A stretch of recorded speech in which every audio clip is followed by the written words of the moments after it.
Of course, with Liverpool, that's going to be another tough match, boy. Liverpool looking good right now. At least getting the wins, even though they didn't start good in their match. They were awful. Yeah, well, what I'm trying to say is that awful. they're getting kind of to your point of Manchester City. They're getting the results, and so that's what I was. Yeah, I think I think the way to look at that Liverpool game was just like in that game against Wolves at Molineux. You saw why we question Liverpool as title contenders. They can be as bad as that first half where nothing is working. They're defensively all over the place.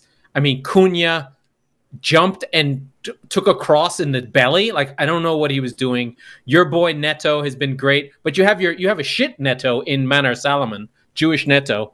He's on your team, Mike. Yeah. But then Liverpool on the other side of it, Slobozai looks fantastic. Salah's getting 3 assists a game. The goal by Robertson to put them ahead was fantastic. And just like the run, the whole thing without Trent Alexander-Arnold, which I think probably allows Robertson to play more. I think he's been sort of shunted off as like he always has to be in defense in the 3 because they're playing Trent Alexander-Arnold more forward. But Robertson is a 10-assist fullback in and of himself, and being able to get that goal, especially as captain, showed where Liverpool is right now. They're in that early Klopp era where they're trying to figure things out, where they can play terrible and then have to go forward. In attack, they're the best team in the league. They're better than when you say they did struggle, but to win 3-1 was bad. 3-1, and you win but they against 3-1. scored 2 of those goals late. Well, I understand that, but they still got the score. I mean, Szoboszlai is good. For sure. Szoboszlai, they got good signings. Of course, I mean, the defense, they struggle a little bit there. I think McAllister needs to put the Argentinian aside a little bit and always mouthing off instead of just putting his head down and play. But, he is a World Cup winner. He was not ready for that game. And so, yeah, but he shouldn't have played. Yeah, but I mean, but Klopp, but at least Klopp saw it and changed it, right? That's the great thing about Klopp. Yeah. He's willing to admit a mistake. That's the difference. Make the change. He has the players to make the change, and that's the difference. That's the ultimate difference between a normal coach and an elite coach. I've been saying it forever. Top teams need to have big, and he also said that he was stunned by the way Liverpool play and the way they came out. Let's listen. He said WTF, literally. Let's listen to if we get. Oh, we have an ad. Let's see. Yeah, let's listen to Klopp.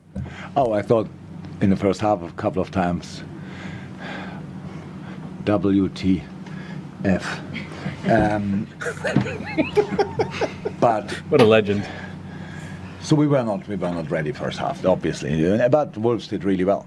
On top of that, Wolves played a super first half, we a really bad one, and second half we were really good and controlled the game and kept going and scored one and then not directly the second, so we needed a while. But we stayed calm. I liked that a lot. It was no rush. We didn't kick balls somewhere. We really tried to play around, break lines. So, and 3-1 is a result I didn't expect, and after 20 minutes, and maybe not in half time, but during the second half, we deserved the result, and so that's fine. Yeah, I mean, club but Wolves, they're a tough customer, man. They I know that scoring wise, they struggle scoring, but I mean, they're just tough. Some of these teams are just tough. I mean, Forest, the same thing, just tough. They go to Arsenal and they make Arsenal, just struggle with that win in the first match of the week, in the first week of the Premier League. So, but what are the expectations, Mike, for this Liverpool team? Can they actually ultimately win the Premier League? Can they beat City? Yeah, I mean, you look into there's 2 things that affected for me. I'm looking at the last 2 to 3 months of last season. I think they were unbeaten. 12, 13 in a row. They ended scorching hot. And as you think about, well, okay, if it's not City, who else could it be? Going into the season, I thought it would be Liverpool's to lose, even though Arsenal did kind of, get more reinforcements.